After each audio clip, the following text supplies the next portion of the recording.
You hear a thunderous roar. You rise to your feet and rub the sleep from your eyes. Doors are opening, people are shouting orders and words of warning. As you open the window, you see what's behind the commotion. Something is on the other side of the wall and trying to get through.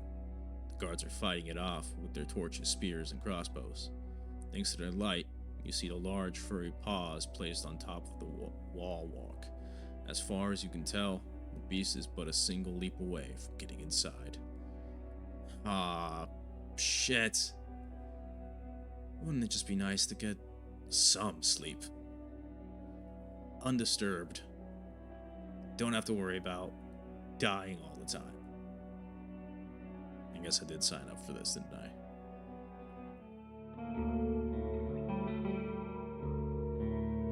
Alright, let's go help him. You look for your grabison and blade. Still a bit foggy in your thoughts, and once you find them, you struggle to get inside the jacket. As your habits kick in, you see the innkeeper right in front of you, holding a candle. Weird to call it a blade. I mean, I guess an axe has a blade on it. I just wouldn't think of it as a blade. You're a guest, stay here, he says without a shadow of hesitation. My team has no time to worry about outsiders. I'm a Roadwarden. It's my whole job is to protect the roads. I might be a guest, but it's not like I'm out of my depth here. Just after his words, you hear the cheerful laughter from the wall. Judging by the way they point their finger and lower their weapon, the beast is fleeing. I shouldn't expect my people to help me. I help all the time. If I'd been there, maybe we could have caught it. Could have done something about it. Could have helped. Okay. The small room is quiet and far away from unwarranted eyes. You take a calm bath, rest on a soft mattress, look through the window, and enjoy the minute of safety. In the morning, you find a stool with a large wooden plate bearing an aromatic breakfast. Fresh rye bread, a sausage, a bowl of berries, and a mug of malty beer. Oh, bless this inn. Downstairs, the innkeeper is putting firewood into the stove. He asks if you need anything. Any leftovers? I know I just had some food, but I could eat more. Not today, no. Maybe tomorrow. Nah, well. Alright, well, I guess I'm off. You step outside. Magenta is fighting off flies with its tail. At this hour, the armorer's workshop is closed. When is the armorer's workshop open? Guess I could talk to the guards in the meantime. I was hoping to visit the armorer. A woman in yellow armor is kneeling next to a brown, hairy boar, which is resting on its side. The beast is not as large as the dark ones from the forest. It responds to the touch of the human hand and brush with grateful grunting and rapid twitches of a hind hoof. No matter how friendly it appears, it's still tethered to the well. You have no doubts that its charge would leave Magenta dead in a breath. When the woman notices you, she steps forward, to the boar's disappointment. So, the new Roadwarden? She points at a window with her chin, forestalling the question. We don't need anything now, but when we travel with our furs, we can use some assistance. She may be around 30, but her warm voice and bright smile are camouflaging the touch of time on her unpowdered face. Like many red-haired people with freckles, her skin is unhealthily pale. Probably shouldn't say that. The boar runs up to her, observing your boots and fruitlessly sniffing for food beneath the beaten ground. She pats it back, but maintains her focus. How about a game or two? We have a bit of time and can talk a bit about this and that. Maybe you'll get a couple of coins, or lose one. She winks. Are you flirting with me? I can never tell. We could play dice, or throw axes at a target. Axe throwing? Alright, show me what you got. Your arrival, and especially the dragon bone you pull out, are cheerfully welcomed. I think I only have one left. have two. I have two left. The guards prepare a couple of wooden planks, which are leaned against the wall. There are also spectators, and you're told that the other hunters are either sleeping or have duty on the tower. Remember, no magic, says one of the players. His face is deadly serious. There's going to be 4 participants in 8 rounds. I don't think I could do magic if I wanted to. You aim at the target drawn with charcoal. The person whose axe lands the closest to the center of the circle gets a point. Okay. Axes that fail to stay in the plank don't count. The person who has the most points at the end of the last turn becomes the winner.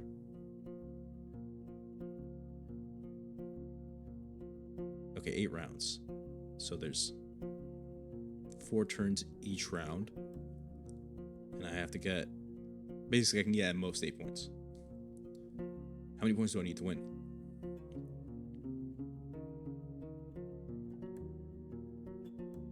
Six?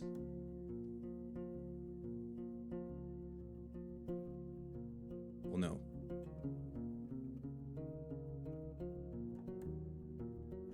5. 5, yeah, 5. Alright. I blend in with the group. You talk a lot, but also don't say much. You share casual jokes, memories, and views on luck and optimal strategies. My optimal strategy is to throw it really hard. Magenta and Tulia's camp are also brought up, but when you ask about the roads or the locals, their stories are vague. The drinks are here. It's a poor beer made from the leftovers after the regular brewing. It's cold, sweet, and doesn't reach your head. But you try to avoid the smell. Just don't spill anything. The boy may get sick, says the opponent with one arm. As a guest, you start with the first throw. Your axe flies well, hitting the very middle of the painted target and piercing the plank with a pleasant thud, which makes it really difficult for the other players to outperform you. A minute later, you've won the first round, but you can't expect to be that lucky every time. Or can I? All I can do is try my best. I can force... I have the willpower to do this, to make this happen. I've traded in throwing axes for years. I've got this. I'm an axe master. I'm an axter. After getting your 4th point, the other players nod with respect. Quite a score, you hear from the guard in yellow armor as she hands you your dragon modes. The other participants carry away the remaining planks. Hoo-hoo. That's right. That's what we're talking about. Reminds me of the good old days. I really shouldn't gamble. Alright, well, I guess we already played. Have you ever been at the heart of the woods? I hear there's a pagan village. We sometimes hunt from there. There are good hunting grounds in the western half. The second one is too overgrown. Maybe the soil is different? She shrugs, then moves the hair away from her forehead. But it's a risky spot. There are tree ants there, and wolves, even the furless ones. And if you have to go through the tall grasses, watch out for what's on the ground. There ain't many arches in the trees. She smiles as if it's a joke. But there are all too many worms. Even larger than a water leech.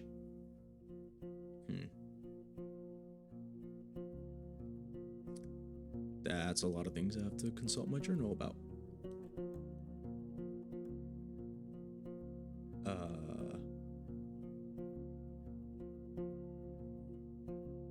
Foxes and such. What does that mean? The woods are full of medium-sized critters, badgers, foxes, wolverines, beavers. Most of them avoid humans and in some cases are even seen as valuable allies when it comes to taming the wilderness. Still, the villagers tend to admire the beautiful furs, and since they can't really threaten a group of armed hunters, they're not seen as a threat. Glossary.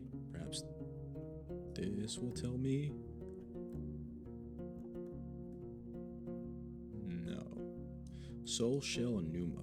The people of the land see a correlation between magic and breath. They describe all living creatures as empty shells filled with pneuma, a life force sustained by breathing. They believe that creatures who use magic do so because of their souls. a unique identity held in their shells, which turns Numa into something greater. That's why almost the entirety of magic is used through speech and breathing. Thus, all living creatures use Numa, but only a few are the soul carriers.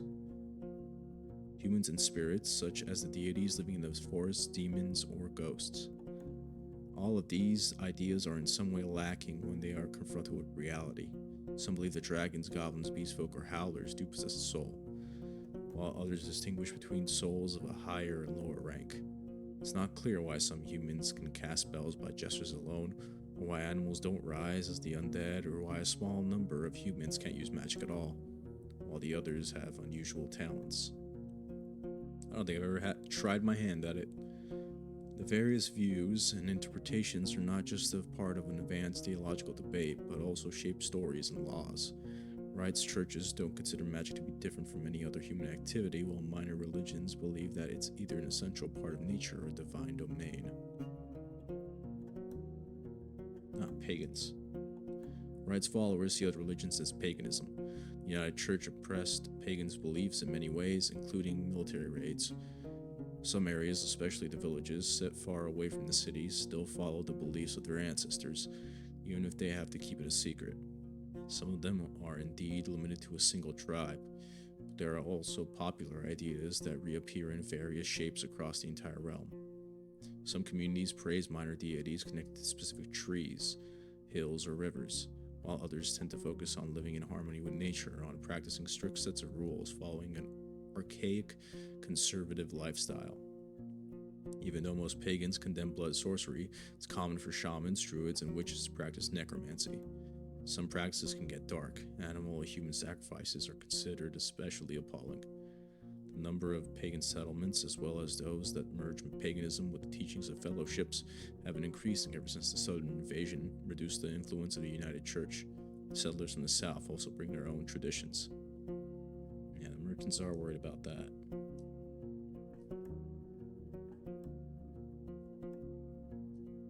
I mean, I think if I see human sacrifice, I have to put a stop to it. There's no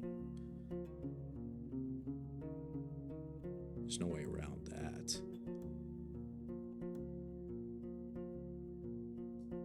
Emperors and empresses. The North used to be ruled by an emperor or an empress. They, or rather their court, were a chief of the capital city, the head of the United Church, the commander-in-chief. While the villagers were aware of the existence of the court, almost none of them ever had opportunity to see the royal faces. 10 cities united the city folk, but the vast majority of the common folk felt attached only to their own villages, or to the larger tribe to which their settlement belonged, and called themselves the Northerners. The role of emperors was shaped by 1,500 years of tradition. Ideally, the most suitable candidate was elected by the 10 chiefs of the cities, but thanks to nepotism and power held by the court, almost all of the elected emperors belonged to a small group of royal families. Losing the sudden invasion has discredited the position of the emperors. The ruling empress has disappeared, and never officially lost her position. Disappeared. At first, her duties were carried out by the court and city chiefs, but after their army lost to the Southerners, the first usurpers came to the surface. Their interregnum, political intrigues, rivalry, and assassinations brought the city folk to the point where they are losing their faith in the state. The Dragonwoods, a territory set in the northern part of the land, separated from the southern realms by the growing mountains. It's covered with forests, wetlands, jungles, and meadows, soon together with a dense web of rivers. The swamps, lakes, and thickets force the locals to use long, meandering roads. That's what I'm here for, the roads.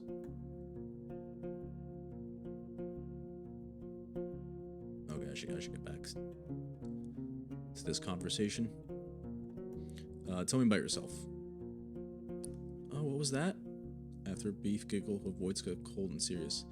Nah, Roadwarden. We use names and stories among friends. You ain't one. Don't make me tempt curses.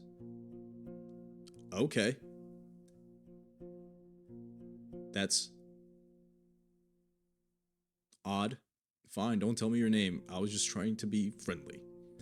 Considering you're on the roads I'm trying to protect. was foraging for berries for the innkeep. Alright. She chuckles. So I've heard. Don't worry about it. Usually we forage by ourselves, but he wouldn't ask you for a dragon for a meal. He gives small jobs to people all the time just to see who agrees to do them. Wants to judge who's of use and who's too proud for their own good. Yeah, it's definitely not me. Totally not me. Actually, yeah, let's see if I have any questions. Not much to tell, honestly. There are many beasts around, both wild game and dangerous monsters. We spend our time surrounded by these walls, leaving only to hunt, forage, or trade. Well, it's an unusual tower. I'd expect to be closer to the gate, and shorter. Like in Havlaven? Fair, but it ain't here to protect the gate. This stronghold was built long before we moved in, and not to fight off humans. The tower was meant to be used by those who observe the deep forest. We look out for fires, dragons, and any winged creatures that are looking to roost on the roof. Baldy, she nods toward a man who indeed is completely bald. Well, what would have been an ironic name? Has a great eye and sees well even in darkness. Why don't you just call him, I don't know, Scout or Eye? I feel like that's just that's just cruel. Any interesting creatures living nearby? Like, I don't know, say the undead. Ha, here, everything lives here. She flips her hair. I swear we saw a few dragons, a unicorn family, a battle between trolls and goblins, faced 2 beastmen, oh, and a gargoyle. And a hunting queen shouts all the time. I could tell you all about them, but I won't. She winks and pats the boar on his head. You know, hunters have their secrets. Too many people are winking at me. I'm getting confused. You do seem to be quite attached to the boar. How could you not be? She crouches and raises the boar's head, but it steps away and squeals as if someone's murdering it. You came with us from the city just in case. We had no clue how our first winter would go, so we needed some backup meat. And it works too, cleans the dirt. She reaches out to the beast again, but it trots away. The woman straightens up with a pleased sigh. Doesn't seem like they're a huge fan of you. Aren't people usually afraid of animals? We haven't needed to eat it so far, but it's also funny. I learned in my home village that the farm boars are getting a bit smaller and more cuddly, kind of like ibexes, so it's not such a wild, dangerous beast. But we don't let it get close to other animals or children. Okay, so you don't eat boar, unless you do hump boar. Would this boar get mad if you hunted other boar? How does that work? Do you ever feed it itself? What do you usually hunt for is what I'm trying to ask. Anything we can eat or sell. If there's a partridge, a squirrel, or a rat, we don't complain. When we move as a group, we look for something larger. Deers and aurochs are delicious, but we don't always look for taste alone. There's value in bones, antlers, claws, tusks, things people use to make tools or sculptures. We use some of them to make tools and spears. You can never have enough spears. She pauses and looks at a strand of her hair, then suddenly speaks up again. And we look for furs, of course. Of course. I did note the claw on the tool that I bought. What did she say? Something with an A. No, it's not here.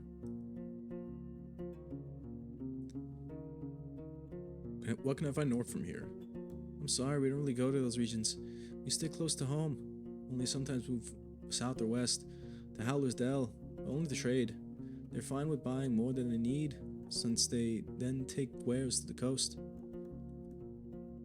Yeah, that's what I heard from the innkeeper too.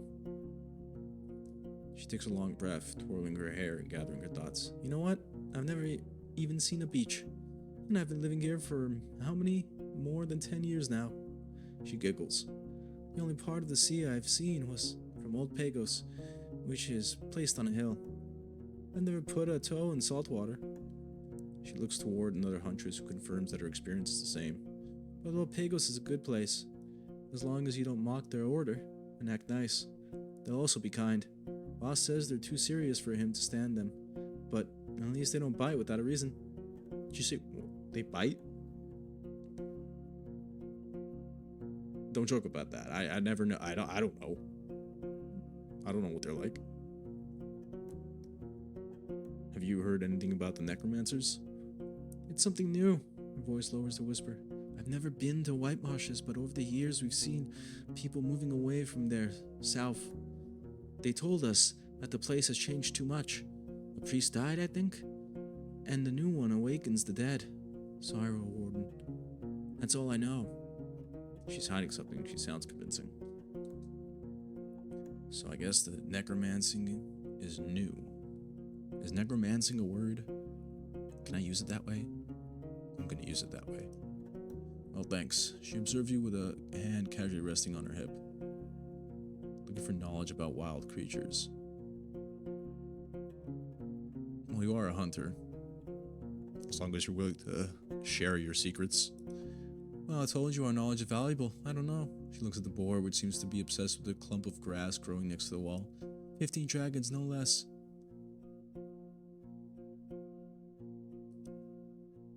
Yeah, that's not happening. 15 dragons? Are you kidding me? That's a whole bone. No discount for friends? I don't think we're friends. I don't think she considers us friends. Well, depending on the friend. She gives you a radiant smile. Let's say 14. If it's too much for you, maybe ask me after you spend some time around. Show us what you're capable of. Or play dice with us. When you have an hour to spare. These folks here, she starts to whisper and points with her thumb at the guards behind. They crave gossip. Well, I'll make sure to come back when I have news. Never mind. I'm probably never paying that.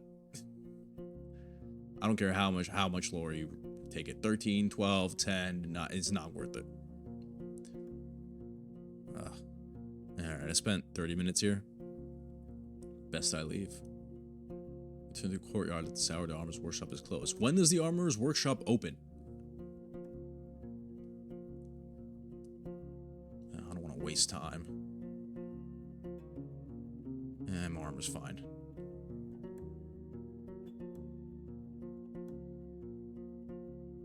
Could wash myself, but it's not. I think that's. People are more willing to trust you are clean and tidy.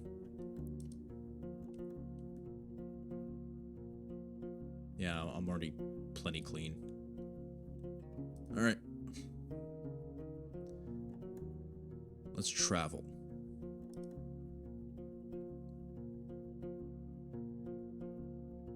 We're not going this way. That'll be towards the forest. If we look at our journal.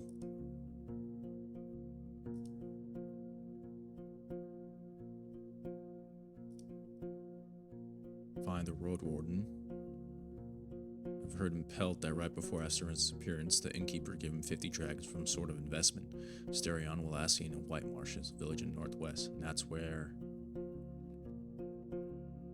there have been rumors of necromancy. Glaucia's band. According to Pelt's innkeep, Glaucia and her band have broken the truce with the local villages. He's going to pay me 2 dragons if I get in touch with Tyus, the mayor of Howler's Dell, and bring him her response. I think Howler's Dell is closer, I believe. Well, let's find out. Come on, Pelfrey. Or Magenta. Pelfrey, I think, is your breed. The road uphill meanders, showing you down and forcing you to pay close attention not only to the shadows of the forest, but also to the slight rocky passages. You can't help but notice a few caves and fine ambush spots. Okay, let's keep an eye out for any signs of life. I don't want to get ambushed here.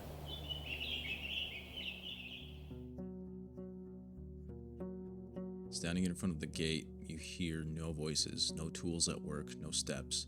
Dozens of birds live among the collapsed roofs. Their fluttering, singing, and squawking is free of worries. If you want to travel any further, you need to ride around the palisade. Searching the ruins may take a lot of time. The broken gate in the north will lead you to the village. The sound of a gentle river reaches you from the east, where you see a saggy fence surrounding an overgrown pasture. Behind the burnt building in the east, you can see a oddly barren field. Okay, so there's... You can go closer to the gate, which is near the ruins.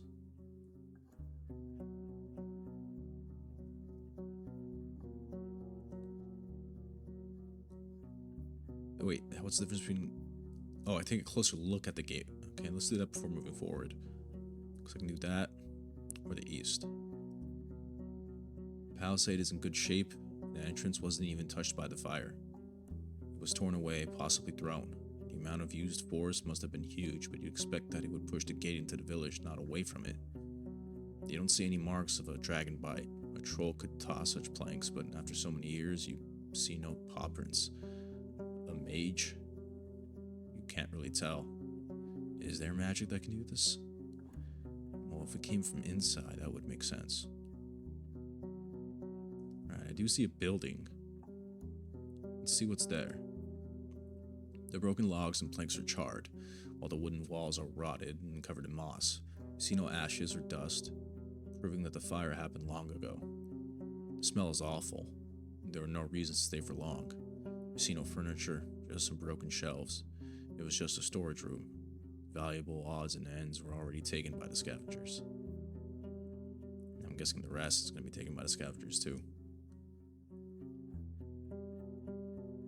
Inspect the fields in the southwest, inspect the pasture in the southeast.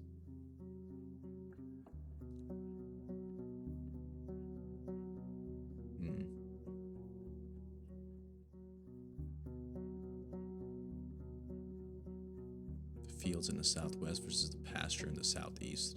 What is the difference again? I'm already here. Not as so familiar as myself with this place. Buildings, some of which have collapsed, are made of wood, now charred and rotten. You spot claw marks on the walls, especially close to the doors and window frames.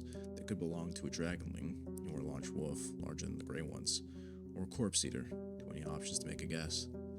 Yet no beast remains in sight. You find the remains of clothes, furniture, odds and ends. Only one object seems to be of use. A basket-like fish trap made of vines and willow branches. If a large fish swims into it, it won't be able to get out on its own. It's quite large, but I can fit it on my saddle. Make it worth this investigation, if you can call it that. You feel a slight aching in your stomach. Where do you want to go? It looks like I'm getting hungry. Probably something of fish. A basket-like tool meant to be kept in shallow, fresh water. Fish enter it from time to time, seeking shelter or getting lured by a set bait. I need bait. The basket's lid has a single funnel-shaped hole, which resizes when a creature tries to squeeze through it, but then returns to its original position, prisoning the prey. In an ideal situation, fish catch themselves on their own, while the hunter takes care of other chores. Still, building a fine trap may take even half a day, depending on a size, shape, and used materials, and they are anything but permanent. They tend to rot, and are often destroyed or robbed by the local wildlife, tempted by the easy reward. Because of this, they are usually seen as a source of additional luxury, rather than the main source of food. Alright, if I put it in water, it is likely to rot, isn't it? Okay, I can inspect the palisade in the west, I can explore the northwest part of the village, I could go to the main square, and probably have the... Would I have the most view if I go to the main square? Feels like I would. In every village, the main square is the fanciest area, meant to charm the travelers. Yet this is way more than you expected. The houses are as big as in Havlaven, and the paved ground took a lot of work and materials. The walls, now charred and riddled with holes, are made of an expensive coated wattle. The tiles for the roofs also had to be brought here from a different settlement. You peek inside 3 smaller buildings, the rotting remains of their former splendor. The birds living in dozens of nests responded to your arrival with commotion. You don't even find a single dragon bolt, nor a tool or a piece of furniture left broken or unrotted. You're surrounded by bad smells, dirt, animal droppings, and garbage. The well also stinks.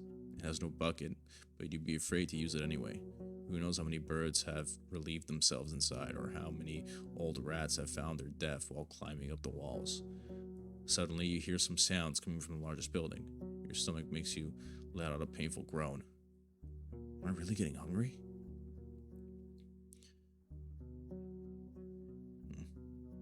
Could be food.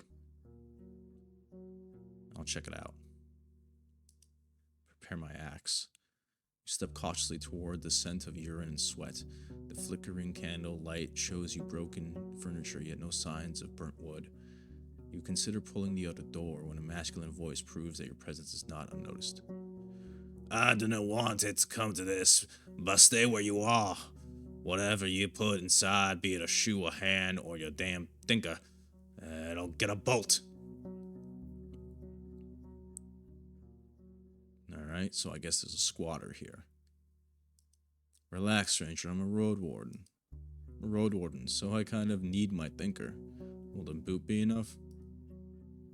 I'm the new Roadwarden, let's talk. Are you ready to bet everything on a single shot? Don't miss or I'll get angry enough to swing my axe.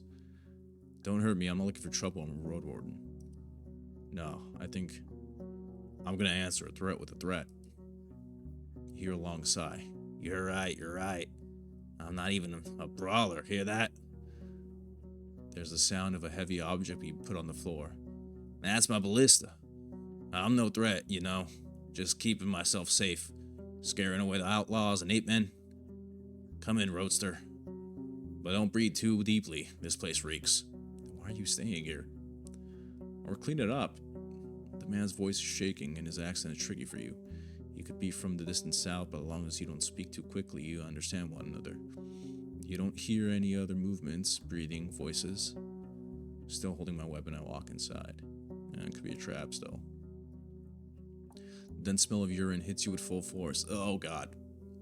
While the tools and utensils are hard to distinguish from the rubbish, the route to the upper floor is blocked by a collapsed roof and loose wooden beams.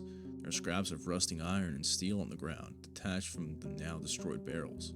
The scavenger is sitting on a blanket in front of the tent, right next to his unloaded crossbow. Not a short man, though a bit skinny. He's tanned, dark-haired, and has seen his share of struggles. There are long claw scars on his left cheek, and another one that would divide his eyebrow in half if it hadn't been consumed by a fire, just like the rest of his forehead. His clothes are untainted by vanity.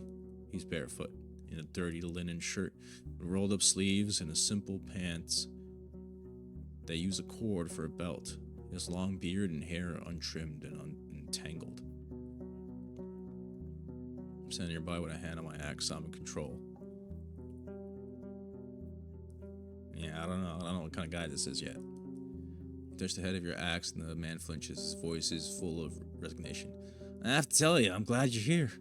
If I stay for much longer, I'll end up on a pyre or in the fogs.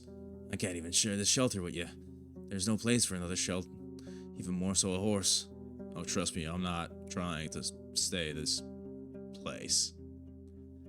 The candle lights are dancing on his burnt face and arms. What are you looking for in this place? You don't look like you're from the north. I want to make sure there are no undead crawling around. I need to get to know the peninsula if I'm going to patrol it. Now, that was my thinking. I'm short on dragon bones. I wanted to see if there was anything left behind. That is also nice. I was wondering what caused the place to collapse. I've heard about some bandits. They could have a hideout nearby. Looking for another Roadwarden. That's probably the thing I should be asking about. A man known as Asterion. I've met him. Well, I surely heard his name many times. He vanished long before I got to the coast. And at first, people were asking about him. Now they think he's dead. Listen, he scratches his thighs nervously. I'm hungry, so damn hungry. I can't hunt or fish with all the ape men around. Can you share anything, Roadster? I may be a drifter, but I wouldn't beg if I had not lost my bag on the road. Here I have a few prunes, a sausage, and some nuts. Should be enough for tomorrow as well.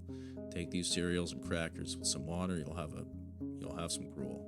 I'm sorry I don't have anything. I can save for myself. What do I have?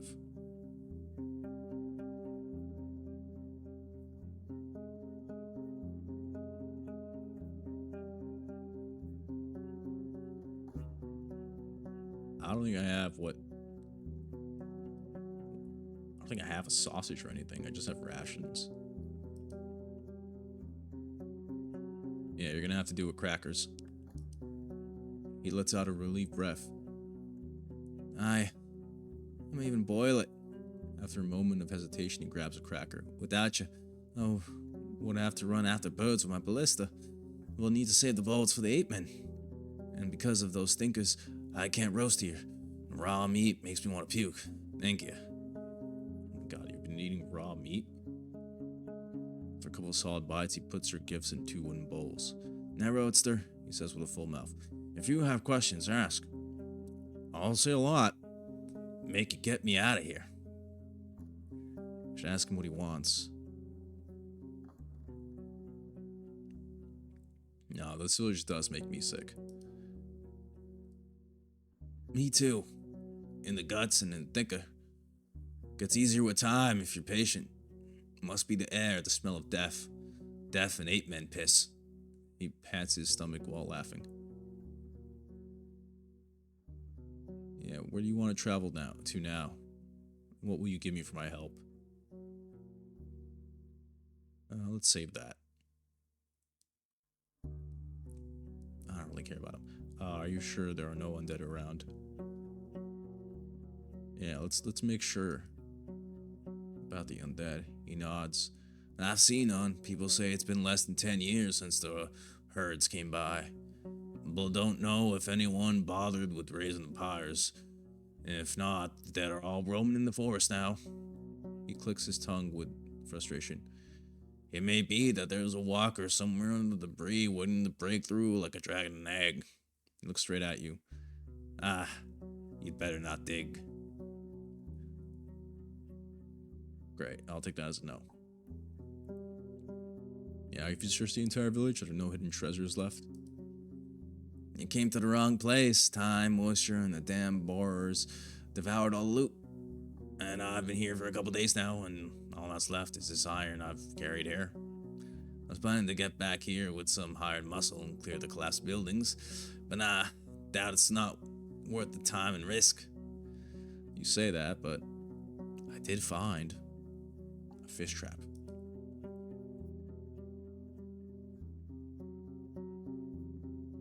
Yeah, I guess fine. Tell me about yourself. I could tell you stories for days, but who cares? He chuckles. I'm just doing my own thing, moving from wall to wall, sleeping where they let me, selling what I can, buying what I need, saving dragons for another day.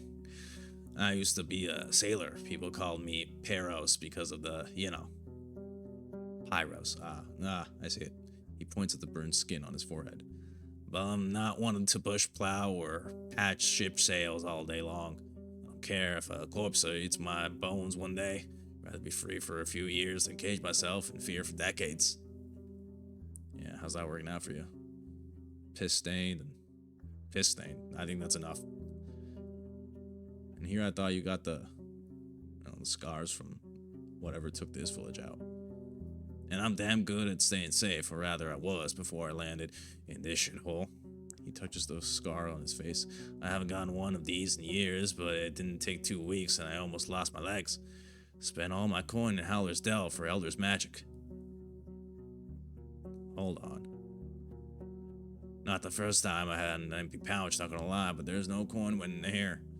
Once I push all the iron to the locals, I'm heading south. Though, I won't ride alone, I'm not making that mistake again. You could tell me about Howler's Dell. You could tell me about this Elder magic. He's probably lying, but I don't let him know that I've noticed it. Okay, I have another question.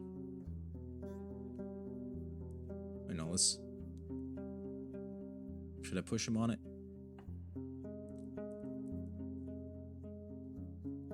Yeah, it applies some pressure.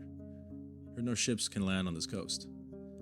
Well, he tilts his head to the right and gives you a distrustful look. But if you're patient and take your time, you can get to Gale Rocks from the sea. In a light boat, or a raft, or something that can avoid the rocky deep. Sure, no hope for a ship or any trade, but with some help, you can do it. But don't tell anyone I told you this. His tone gets infinitely colder. It's not something people should talk about. Why do you say it like that? Alright, I'll drop it for now. How do you keep the goblins away? With that ballista? I've got a trick or two to keep me safe. A little something that scares them away even without magic. But tell you what, his smile turns into a wide grin. Help me get out of here and I'm going to share some of it with you. Okay, well, where do you want to travel to? And what are you going to give me? Outside of information. Let me explain first, eh? I was in Howler's Dell, the closest village to the east and north. And people there are nice, you know? Not like in old Pagos. They're all boring and grimmer than a crow. But they cry coin for everything, and damn good coin. I left, wanted to look around the ruins, see if there's anything left, then move to Pelt and hire hunters to help me here. No luck. A bunch of griffs jumped my pack bird. I just bought it. He spits on the floor. Fast and nimble, but not brave enough to listen to me when all that screech and scratch started. Yeah, should have had a horse. So I ran away with my bags. Wait, did you have a horse? Oh, you had a pack bird. Okay. So I ran away with my bags. A few fell on the ground, and I pulled them here. But you see how it is? I won't travel around with a 10 on my back. He taps the crossbow with his fingers. I need maybe a day more, hey, just a day. And I'll have all the iron scrapped from the barrels, so I can move forward. But I can't take all my stuff alone, and without me around, the 8 men are going to break in and steal all my shit. I need to stay here, but since you have a horse, come back tomorrow and help me return to Howler's Dell. How about it? I just need to know that the road is safe as it can be, I mean. Okay, well, what exactly do you want me to do? I'm like, what, kill every creature I see? I need you to make sure there's no danger out on the road from here to Howler's. Or rather, I know there's some danger, but as long as you can get there and safely return. I'm sure you can handle some roving monsters. He gradually rubs his hand together. This ballista has hit some more beast skulls than I have fingers, and I've never lost a finger, Roaster. Only the toes. Maybe to prove it, he starts to count on his fingers. So, see, if the road there is clear, then come here tomorrow, and we'll pack my stuff on your horse and move out. But don't come when it's close to evening. We're going to need 3 hours on our feet, and I won't push through the night. Even sleeping next to an 8-man's tribe is safer. And don't make me wait for too long. I can't wait for a couple days if I find some food. But if you don't get back, I'll have to risk it no matter what. Why Howler's Den? If you want to go south, we should travel to Pelt of the North. Yeah, you did want to go south, didn't you? I mean, I see your point, but I've never been there. Can they afford my iron? Do they have means to pay for it? I need coins to find a handy bunch that will walk south with me, and I need a new staff and bolts. I know the village, and it's a nice place, and even has a smithy, of sorts. I had a chance to take a look, though. It's a large inn, a safe one. They seem to be rich and have enough hunters to guide you south. You can use iron to barter. They have an armorer. Well, it's a shorter path, I guess. Fewer spots to get surrounded by corpses. If you're sure it's the best option, fine. I'll trust the road's judgment. That being said, I don't work for free. I have ways to pay you, don't you worry. I can give you dragons, but I have to sell the iron first, so I'll need a bit of time, you see. 5 for a short escort will be plenty, I'd say. But if you want, I'll give you a secret jar of mine. A very fine mixture that scares 8-men away. Works on peddlers, too. So that's how you kept them away. Interesting. When you ask if all this stench of urine is somewhat related to this potion, he just winks and chuckles. Oh my god, I don't want to carry that with me.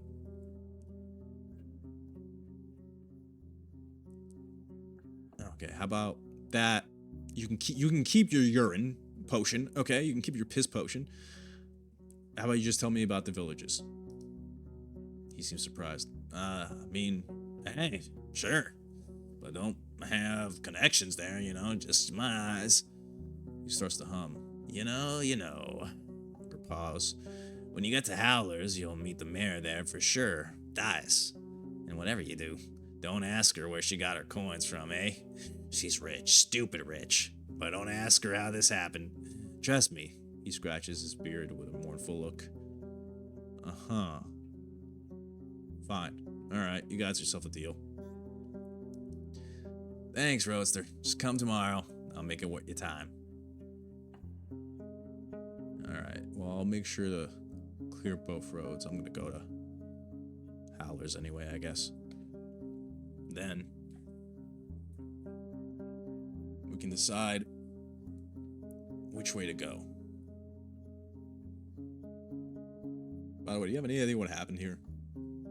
I mean, I doubt it. Sounds like you just got here. Well, I won't guess, but I saw many ruins. There's no treasure and skeletons here, so this place means as much as dirt. Someone was barking too loud, so the beast broke through and made them quiet again. And that's that. Talking about nature's fury brings bad luck, don't you know? Right. Seems like there was a fire. Seems like there was foul play. I don't think this guy's smart enough to figure anything of that out. I don't know if I'm smart enough to figure anything of that out. I've heard about some bandits. Have you seen any hideouts nearby? Nah, I think they're on the north or east, or stuck to Western Road, and no shell bother me. Sorry, can't help you. Yeah, that's good enough for me. Time for me to leave. Your stomach makes you let out a painful groan. Ugh. I do seem like I'm fine, though, in terms of nourishment.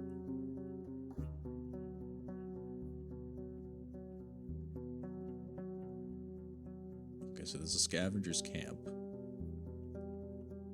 Was it Pyros, I think it was his name? I want to look around the northern gates. I inspect the palisade in the west.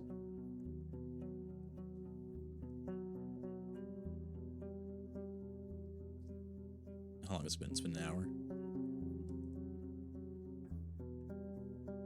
Yeah, let's go to the west. Tracks of human footwear and many, many more ape footprints cover the paths formed around the palisade's breach. As far as you can tell, the freshest footprints lead to the village. The wooden stakes spread on the ground are rotten, covered in mushrooms, small flowers, insects, and worms. A good source of animal or goblin food, though you'd expect them to also hunt for the birds and eggs. The meadow in the west turns into a forest quickly. The grasses in the north surrounded dozens of tree stumps already covered with mosses and fungi. Shouldn't enter the forest, especially not in this area. It's unpredictable. Okay.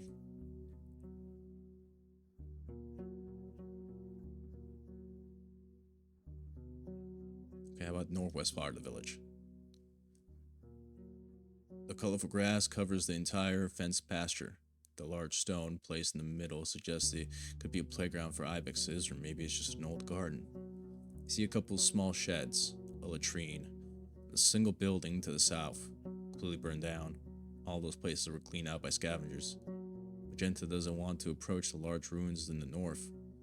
The terrible stench of feces and rotting food scares you off as well. Paths are covered with goblin footprints. It's daytime, so the pack should be asleep. If beasts were active, they would try to scare you off or to hunt down your mount. This is their territory, and once they wake up, you will face a furious enemy. Yeah, let's go elsewhere. The closer you are to the village and the longer you stay around, the sicker you feel. The taste of gastric juice that hits your mouth, your forehead hurts, you start to stumble. Magenta, worried by the sight, pokes your head with its nose. I have to remain strong. I push through the illness. No, I think let's get out of here. I think it's that fucking potion. That piss potion. Leaning on your mount, you go outside, keep your mouth shut. After a few minutes, your eyes get clearer. Maybe better to leave, or at least stay away from the village for the rest of the day. You stop and touch your aching stomach. It might have just been the scent. Fields in the southwest, pasture in the southeast. Clearing in the west. Let's go for the pasture in the southeast. You don't find a single sign of livestock that lived here in the past. Any bones, horns, antlers, or dung have already been devoured by the wilderness. I wonder if I get like other animal bones. If I can cut it up, use it as dragon bones. Or pretend they're dragon bones. The pasture ends at the river. On the opposite bank, the meadow turns into a thick forest, impenetrable for a rider. What are the chances that a herd of defensive animals could get there and survive? The breach in the sudden fence wasn't made by some brute force. You find axe cuts in the spots that were ultimately broken away. After all these years, there are no tracks that you could follow. Alright, well, I guess back to the main road. While I'm here, actually.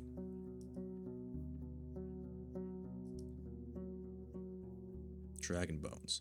Known also as coins, dragons, or bone dragons, they are small, hollow, ring-like pieces of bones, often kept on a string. While their shape and thickness are not precisely supervised by the state, most people can judge when the coin is too thin to be usable in the marketplace. Dragons are gigantic beasts, and killing them is something that only the most audacious people have interest in. When possible, the bones are taken from an already deceased shell, but sometimes a weakened beast needs to be helped along. Dragon hunters do what they can to not spoil their prey. I wonder. There's probably a lot of money, a lot of coin, a lot of currency, and trying to get it as thin as possible. Counterfeiting coins takes a lot of effort and requires gathering bones of smaller, that's what I was thinking about, but still dangerous saurians, then carving distinctive grooves inside every single coin. Using or producing large amounts of counterfeited coins ends in a lifetime of banishment from the province. The price of goods are fluid and related to the accessibility of a specific good. The country is too poorly organized to maintain the banking system, so the merchants don't mind storing any type of bartered wares from seeds to magical weapons.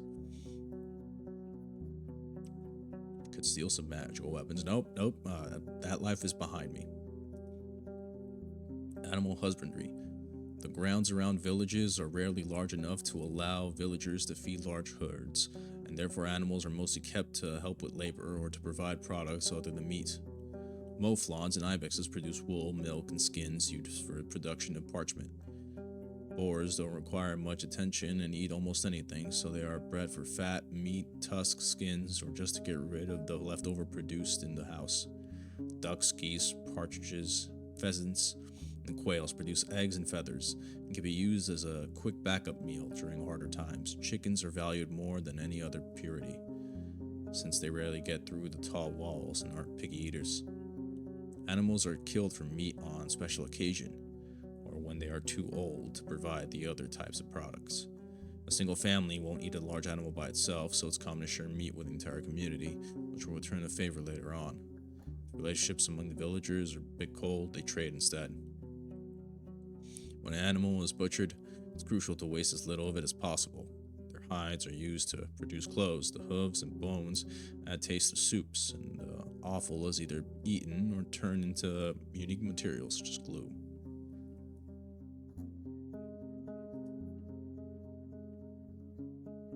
Alright. Yeah, inspect the fields in the southwest. Where does that go? Surrounded by what looks like a field plowed in late autumn, disturbed by hundreds of rains and snowfalls.